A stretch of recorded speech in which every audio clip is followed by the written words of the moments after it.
नमस्कार, जय हिंद, जय महाराष्ट्र। मैं डॉक्टर विलास जगदाळे, एमडी होम्योपैथ, औरंगाबाद, महाराष्ट्र से आज 19 जून 2021 के मेरे फेसबुक लाइव पे सबका स्वागत करता हूँ। और प्लीज़ बताएं आवाज़ आ रही है क्या? मैं बात करना चालू करता हूँ।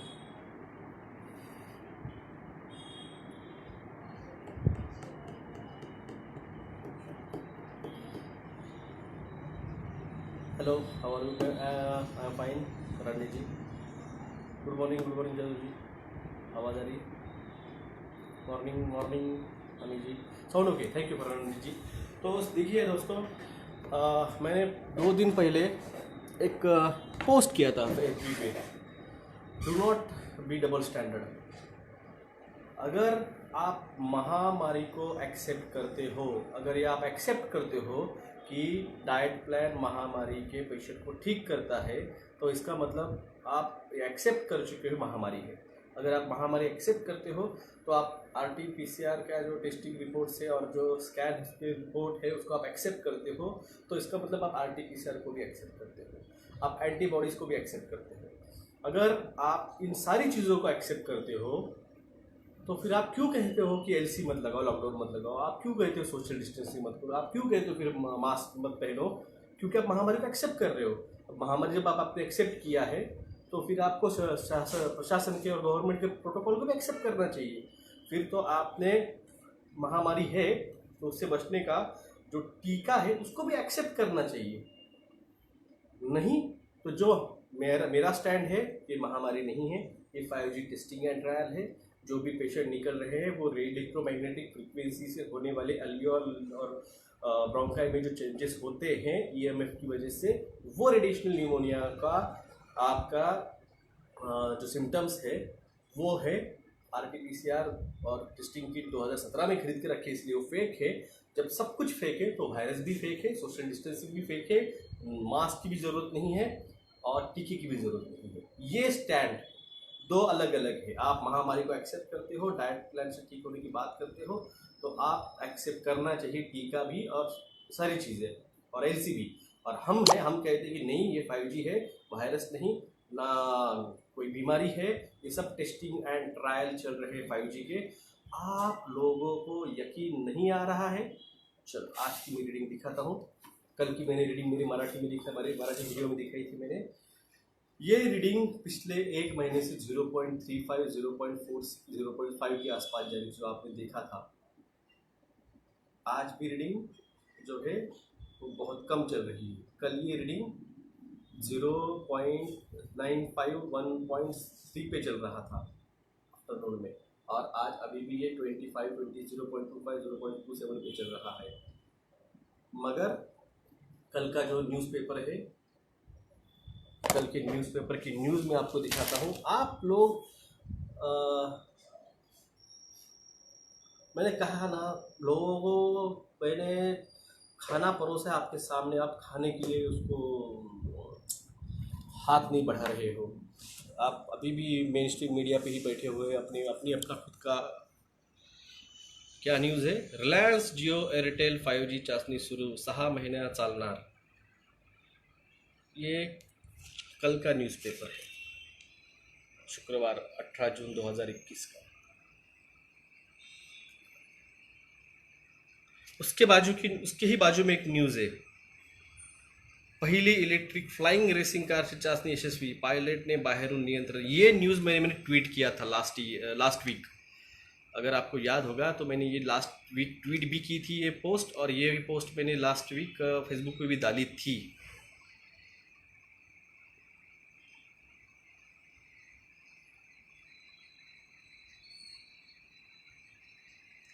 ऊपर से और एक मोठ्या अर्थव्यवस्थेत तुलनेत वेगाने वाढेल भारताचे कंझ्युमर क्रेडिट मार्केट। हम जा रहे हैं डिजिटल की तरफ।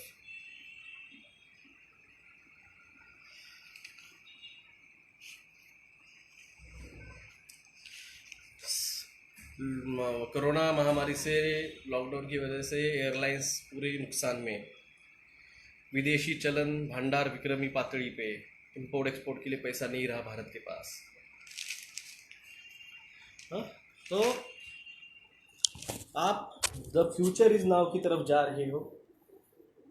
डबल स्टैंडर्ड अभी भी आप अगर रखते हो तो मुझसे एक्सपेक्ट मत करो कि मैं उस चीज़ को सपोर्ट करूँगा। मैं सन्माननीय राज साहब ठाकरे जी के भी कोई मुद्दा अगर रहा जो मेरे वैचारिक लेवल पे मुझे अगर नहीं पड़ता है तो मैं उसको सपोर्ट नहीं करता हूँ। तो रही बात इन बाकी के लोगों की, तो मैं दूर ही है। और आपका क्या है जीने का प्रोटोकॉल, आपने किस प्रायोरिटी पे रखा है मुझे पता नहीं, पर ब्लाइंडली फॉलो मत करो। मुझे भी मत करो, किसी को भी मत करो। पटती है बात, मुद्दा पटता है। 5G का टेस्टिंग चालू हो चुका है, 6 महीने तक चलने वाला है। अब बच्चों पे भी असर करेगा। जो इन लोगों ने टीका लिया वो शेड होगा, वो शेड होने के बाद उनके नज़दीकी बच्चे और टीनेजर्स पे उसका असर होगा। और ये लोग बोलेंगे देखो महामारी आएगी, महामारी बच्चों पे आई, थर्ड वेव आई, थर्ड वेव आई, फोर्थ आएगी, 7th आएगी, 8th आएगी, 9th आएगी, 10th आएगी, 11th आएगी, 12th आएगी, 2025 तक आते रहेंगे। और आप बोलते रहेंगे नहीं नहीं हम इसको ये खा के ठीक करेंगे, हम इसको वो खा के ठीक करेंगे। अरे कुछ ठीक, ये सारा सीधा सिंपल वायरल फीवर है, हर साल आते जाते रहता है।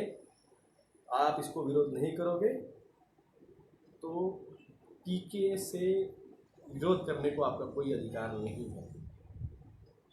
जिनको लगता है जिनको मेरे विचार पटते हैं कि हाँ ये 5G की टेस्टिंग से इलेक्ट्रोमैग्नेटिक फ्रिक्वेंसी से ही हो रहा है, वही लोग, अभी भी वक्त नहीं गया है चीफ मिनिस्टर्स को, डिस्ट्रिक्ट मजिस्ट्रेट को, आपके महानगर पालिका कमिश्नर या आप गाँव खेड़े में रहते हो तो तहसीलदार को लेटर लिखिए। धर्म के आधार पे इस चीज़ में रहने वाली चीज़ों को छूट पाते हुए रिलीजियस एग्जम्पशन हमें दे, इसकी मांग करें। लेटर अपने पास रखे, जब कोई फोर्स करने आए तो लेटर दिखाए। आज से महाराष्ट्र में 30 साल के ऊपर के लोगों का टीकाकरण स्टार्ट होने वाला है। फिर मत बोलिए कि बताया नहीं था। इसलिए अब आप उन चीज़ों को देखिए। कोई आपको भटका रहा है, भटक रहा है, भटको, मुझे कोई लेना देना नहीं है। मैं तो सीधे पहले ही बताया था तानिया क्यूर एंड केयर के वीडियो में, मैं मराठी में वीडियो बनाने वाला हूँ। लोगों की रिक्वेस्ट में हिंदी में बनाए, आपको जागरूक करना था। सुनना सुनो, नहीं सुना नहीं सुनो। कल फिर से मैं मराठी में आ जाऊँगा, मुझे कोई फर्क नहीं गिरता है। और ये एंटरटेनमेंट चैनल नहीं है कि आप यहाँ पे आके मुझे एलियंस के बारे में पूछे, ईटी के बारे में पूछे, रेडिएशन के बारे में पूछे। ये एंटरटेनमेंट चैनल नहीं है, सीधी बात करता हूँ। कल एक बंदे ने आके मेरे कास्ट, मराठा कास्ट पे उसने सवाल उठाए थे, मैंने उसका के बारे में बात भी की थी। सब करना, जाति पे नहीं जाना। बहुत कुछ बोला था उसने, वो बात नहीं करना चाहता हूँ। चिल्लर लोग हैं तो भाई तुमको बचना है बचो, नहीं बचना है मत बचो। हम कोई फोर्स नहीं कर रहे। आपको लगता है कि आप जाके आपकी सरकारें आपको आके इसके बारे में बताएंगी, बचाएंगी, क्या बताएंगी? जिस सरकार के 5-5 मंत्री टीका लेके मर गए, आपको लगता है उनको कुछ पता है?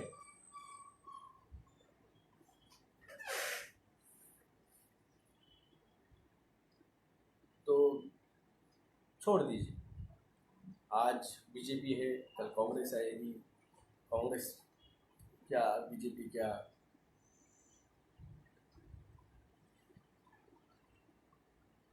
किसकी सरकार है? राजस्थान में किसकी सरकार है? पंजाब में किसकी सरकार है? महाराष्ट्र में किसकी सरकार है? कांग्रेस ही तो है। सत्तारूढ़ पक्ष पार्टियों के साथ गठबंधन में कर रही है। कई विरोध आपको दिख रहा है। कृषि कायदे, महाराष्ट्र में कृषि कायदे नए रिफॉर्म स्ट्रक्चर में लागू होने वाले हैं। एलसी तो सब कहीं लगता ना लगता हो, महाराष्ट्र में सबसे पहले लग जाता है। और थर्ड वेव भी जो आएगी तो महाराष्ट्र इससे चालू होगी, देख लीजिए आप। मैंने पहले ही कहा है, भारत ही क्यों और महाराष्ट्र ही क्यों और मुंबई या फिर मराठवाड़ा ही क्यों रीजन, क्योंकि इकोनॉमिकल हब है। ये इकोनॉमिकल हब है, महाराष्ट्र इकोनॉमिकल हब है। मुंबई भारत की आर्थिक राजधानी है। 26% टैक्स अलग अलग स्वरूप से महाराष्ट्र का सबसे हाई लेवल पे, फिर 2 नंबर पे दिल्ली आता है 18% पे।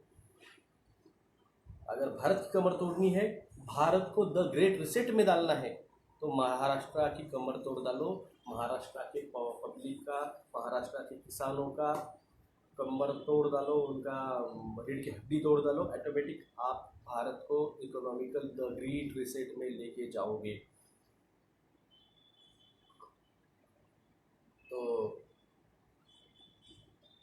पहले बुरा लगता था कि लोग सुनते नहीं हैं, अब बुरा नहीं लग रहा है कि अब हाँ समझ चुके हैं ये भेड़े हैं, इनको कितना भी समझाओ ये जाने वाले वही हैं जहाँ उनको जाना है। कितना भी समझा दो नहीं, इनको लीडर चाहिए, खुद लीड कर नहीं करो। पंजाब में नहीं नहीं हम ये इसको सत्ता में लाएंगे, उसको सत्ता में लाएंगे, अरे खुद उतरो। पंजाब में, बिहार, बंगाल के इलेक्शन में भी कहा था किसान आंदोलन को, जाओ खुद खड़े करो वहाँ पे अपने कैंडिडेट्स। अभी भी मौका है। ये विधायक जिसके घरों के बाहर जाके आप खड़े हो के नारे दे रहे हो, क्यों उसके हाथ पैर पकड़ने के? खुद के कैंडिडेट खड़े करो, खुद खड़े हो जाओ, खुद अपनी बात जाके उस विधानसभा में रखो। क्यों किसके हाथ पैर गिरने के? नेता तुम में से बनता है, तुमने बनाया है उसको नेता, और वही तुम्हारे बच्चों को टीका लगवा रहा है, तुम्हारे धंधे पानी एलसी लगा के बंद करवा रहा है, तुम्हारे ही मुंह पे वो मास्क चढ़वा रहा है। तो तुम जाके बोलो ना मुझे नहीं करना है, मुझे मेरे कृषि का जो है मेरे हिसाब से करनी है। कल मैंने एक वीडियो डाला था संजय दत्त का, सब कुछ छोड़ दिया। आखिर में जो मैंने कहा था, let last part be not noticeable but prior to that very good message. मैंने तुमको ये सब क्यों दिखाया? जो एजेंडा चल रहा है, जो बोरिस जॉनसन ने बोला है, वन इक्वालिटी ऑफ जेंडर्स, जो यहाँ पे एलजीबीटी, लेस्बियन, गे, ट्रांसजेंडर, इन सब कुछ इक्वलिटी की बात चल रही है, no gender is a gender, वहां पे वो एक अच्छा मैसेज था। बी अ मैनली, फेमिनिस्ट है आप, फेमिनिस्ट कहो, आप लेडीज है आपको कहो, मगर बी अ मैनली, एक जेंडर को आइडेंटिफाई करा रहा था वो। वरना प्रोपोगंडा तो वन जेंडर का ही चल रहा है, no gender is a gender. नहीं, आपको आज आगे सिर्फ वो बियर की बोतल देखिए, इतना तो मैं आपका माइंड इस तरह से सेट करके रखा है कि आपको समझ भी नहीं आता है कि इसका मैसेज क्या था। हम खास करके मैं, कोई तो भी बोला है, कोई तो भी जाके कहीं तो भी इंटरव्यू देने वाला है। 1 साल पहले पूछो भला उनका कोई भी वीडियो देख के जहाँ पे उन्होंने टीके के बारे में या फिर वैक्स के बारे में, इंग्रीडियंट्स के बारे में या फिर एलसी के बारे में, इसके बारे में कोई बात की है। जब उनको पता चलता है कोई नया वीडियो आया है, उस पर उनकी टीम वर्कआउट करती है, उसको वीडियो आता है। हमारे पास मार्केटिंग टीम नहीं है, हम नहीं बनाते। जो फैक्ट है फैक्ट रखता हूँ, फिर वो कड़वी हो, किसी के भक्त को वो पसंद आए ना आए, मुझे कोई फर्क नहीं गिरता है। मोदी साहब के भक्तों को पसंद नहीं आया था जब मैंने कहा था कि ये जो एलसी है वो 31 मार्च तक जाएगा, पिछले साल 23 मार्च का। तब मेरे दोस्तों ने मुझे गालियाँ दी थी, तब तुम तो मेरे पहचानता भी नहीं हो, कहाँ से, कौन से गांव से, कौन से सिटी से, मुझे क्या फ़र्क गिरता तुमको पसंद आए ना आए। जो है स्ट्रेट फॉरवर्ड है, मानना है तो मानो, नहीं तो मैं मत मानो। अंधभक्त मत बनो, किसी के भी अंधभक्त मत बनो। और कुछ चीज़ें अच्छी होती है ना, उसको लिया कीजिए। मैं ले बोलता हूँ, लीजिए, अच्छी चीज़ है तो लीजिए, मगर अंधभक्त मत बनो। अगर आप मानते हो भाई उस प्लान से अगर महामारी ठीक होती है, तो आपको हक नहीं है टीका ना बोलने का, चुपचाप लाइन में खड़े रहो, ले लो। अगर मानते हो ये सब कुछ 5G के रेडिएशन से है, तो बिल्कुल कलेक्टर कमिश्नर्स को लेटर लिखो और कहो हमको टीका नहीं चाहिए। अगर आप अगर आप उस टैग में से मानता तो आपको कोई हक नहीं। दोगले मत बनो। कोई भी एक नाव पे बैठो, दो नाव पे बैठने वाला आदमी हमेशा डूबता है। आमच्या मराठीत एक कहावत है, मराठी में कहावत है, दोन घरचा पाहुणा उपाशी। जो आदमी दो घर पे मेहमान जाता है उसको खाना नहीं मिलता है, उसको लगता है वो घर खिलाएगा, उसको लगता है ये घर खिलाएगा। तो दो घर का मेहमान हमेशा भूखा रहता है। एक स्टैंड लो, जो भी है एक ही स्टैंड लो। है महामारी, डीआईपी डायट्स ठीक होती है तो उस पर ही रहो। नहीं है महामारी, 5G का रेडिएशन तो उस पर ही रहो। दोनों पे रहोगे, महामारी के पोस्ट भी डालोगे, आरटीआई की इंफॉर्मेशन भी डालोगे, वैक्स के इंग्रेडिएंट भी डालोगे, रेडिएशन भी बात करोगे, तो ये नहीं चलता है। दोगलेपन मत करो, बी अ वन स्टैंड। और को आपको जो भी पर्सनल बोलना है मुझसे बात करो, पर्सनल मेरे पे अटैक करो, कोई प्रॉब्लम नहीं। आप पार्टी पे अटैक मत करो, आप मेरे कास्ट पे अटैक मत करो, आप बाकी चीज़ों पे कुछ करो। मेरे मेरे विचारों पे आपको सहमति नहीं है, अटैक करो, नो प्रॉब्लम। तो आप लोगों को ये समझना होगा, अगर इन चीज़ों को आप सपोर्ट करोगे तो भाई हमसे एक्सपेक्ट मत करो, क्योंकि हम दोगले नहीं हैं। मेरा स्टैंड फर्म है। मैं पिछले साल से आपको बता रहा हूँ कि 5G चालू हुआ है, 5G चालू है, 5G चालू है, 5G के रेडिएशन से ही ये सब कुछ दिख रहा है। मगर आप नहीं बोल रहे, नहीं हम ये खा के ठीक हो जाएंगे। तो फिर आप मेरे वॉल पे क्या कर रहे हो? आपको अपडेट चाहिए, इन्फॉर्मेशन चाहिए। जैसे मैंने आपको दिखाया अभी 5G का हुआ है, मैंने आपको बताया द फ्यूचर इज नाउ। उन लोगों की आपकी ज़रूरत नहीं है। उन लोगों को ना ड्राइवर की ज़रूरत है, ना टैक्सी ड्राइवर की ज़रूरत है, ना बस ड्राइवर की है, ना ट्रेन ड्राइवर की है, ना पायलट्स की है, ना किसानों की है, ना मजदूर की है, ना बैंकर्स की है, ना डॉक्टर्स की है। एक चलो एक थोड़ा सा मैं एक बात बोलता हूँ। उनके पास इतनी एडवांस टेक्नोलॉजी है कि वो आपका बिना सीटी स्कैन में डाले सिर्फ एक होलोग्राम मशीन से आपको स्कैन करके आपके बॉडी को इनलार्ज करके 3D फॉर्म में कौन सा सेल कैंसर में कन्वर्ट हो रहा है, कौन सी आर्टरी ब्लॉक हुई है, ये तक उनके पास एडवांस टेक्नोलॉजी आ चुकी है। और वो भी within a fractions with a frequency, electromagnetic frequency and radiational frequency and sound frequency, उसको वो ठीक कर सकते हैं। ये ट्रीटमेंट, ये नॉलेज उनके पास है। तो मुझे बताइए, आप जैसे लोगों को, आप जैसे डॉक्टर्स की उनको ज़रूरत नहीं है, क्यों संभाले हो? आपको क्यों संभाले?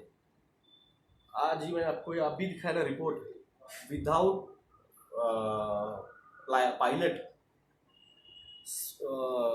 Racing car, flying racing car उन्होंने टेस्टिंग की। आपने जो F1 के देखे होंगे कार रेसिंग, F1, तो आपने F1 की कार रेसिंग देखा होगा। कुछ लोगों को तो पता भी नहीं होगा F1 क्या है। जिंदगी में कभी F1 नहीं खेले हो आप, तो सोचो वो फ्लाइंग कार रेसिंग में आप जाके खरीदने थोड़ी वाले हो। ये चीजें वो नहीं चाहते हैं आपके साथ शेयर करें। लोगों को कहना है कि ये सब हमको मार के डिपॉपुलेशन करके उनको क्या मिलेगा? क्या मिलेगा? गांव का जमींदार गांव के लोगों से जमीन गिरवी रख के क्या मिलता है उसे? वो लोग जब बेरोजगार हो जाते हैं, जब कमा नहीं पाते, गांव छोड़ के चले जाते हैं, उनकी ज़मीन किसके पास जाती है? यही है, ये साहूकार है दुनिया के। इनको आपकी ज़मीन चाहिए, इनके आप पे कंट्रोल चाहिए।